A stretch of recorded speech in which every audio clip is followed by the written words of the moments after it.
that was me about 3 months ago at the Dallas Ultra. I gave a little review in a short that I did a while back. I also gave all the muscle groups that cramped up while I was running that race. But today, in this video, I want to give an in-depth review of my time in the Dallas Ultra back in October. Just to recap what an Ultra is, it's a 30-mile race or 50K, and this had 60 obstacles in it. So it was not for the faint of heart. This was my first Ultra, and it took me about 8.5 hours to finish, which I thought was a really good time. But I want you to have a better time than me, so that's why I'm making this video. So don't forget to like, subscribe, and share this video to someone who may need it out and crush it and do better than I did. So if you've never done an Ultra before, it's basically 2 laps of the Beast course. And there's a transition area about halfway through the race where you can stop, refuel, re-gear up, things like that. You can spend as much time in the transition area as you want. Now when you start an Ultra, usually it's still dark out, so you got to bring a headlamp with you. And that's something that they also recommend that you finish with, just in case you spend more time on the course than you'd like. So a headlamp is definitely something that's needed and mandatory to kind of get going and start the race.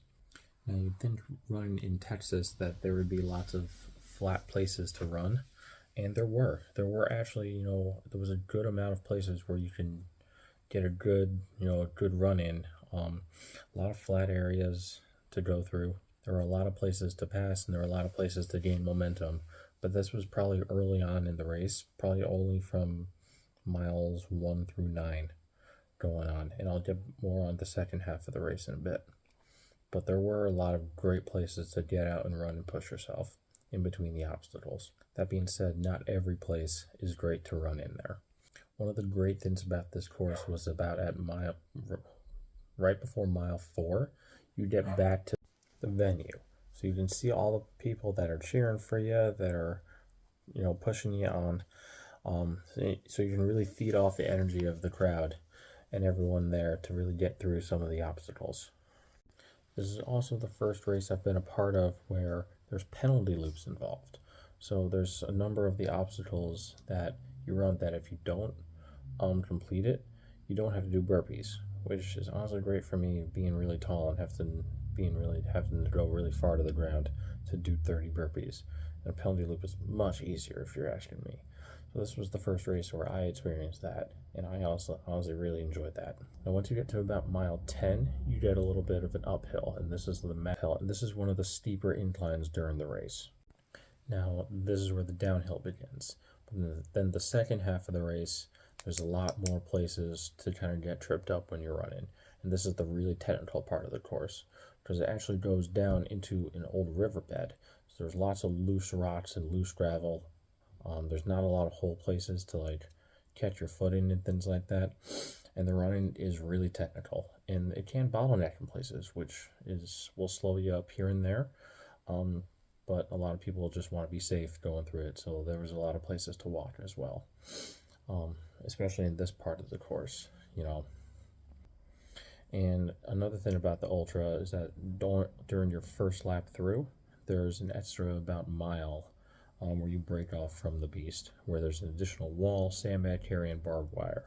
And this occurs through about mile 10, but you also get a lot of shade right after that, which is great. Now right at the end of the race, right before the last couple obstacles, is the last barbed wire crawl, where there's a lot of mud involved. So make sure you save your grips and save your hands for the last few obstacles while you're going under the mud and going through the mud. Now the transition area, like I mentioned earlier in the video, is right after about the halfway point of the race. You can rest, refuel, spend as much time as you need there. One thing I would definitely recommend is a change of socks, because you are going to get wet at some point during this course. And I'm telling you right now, if you want to, save your feet, for the long run, and literally the long run, and for the second half of the race, bring a change of socks, just to kind of help, decrease the amount of moisture that's on the bottom there to prevent any chafing, scabbing, and blisters from forming. So I would definitely recommend doing something like that when you hit that halfway point. All in all, the Dallas Ultra was awesome. It was very rocky terrain, some areas with technical running, some areas where you can get out and push it. A lot of great obstacles, a lot of great people, and was definitely a challenge for me. Probably physically the hardest thing I've ever done. But again, that's what makes it worth it. And at the end of the day, it was one of the best experiences of my life. So get out there. If you're in the Dallas area, definitely give it a try. If you're willing to travel down for it, do it as well. Again, don't forget to like, subscribe, and share this video. Have a good one.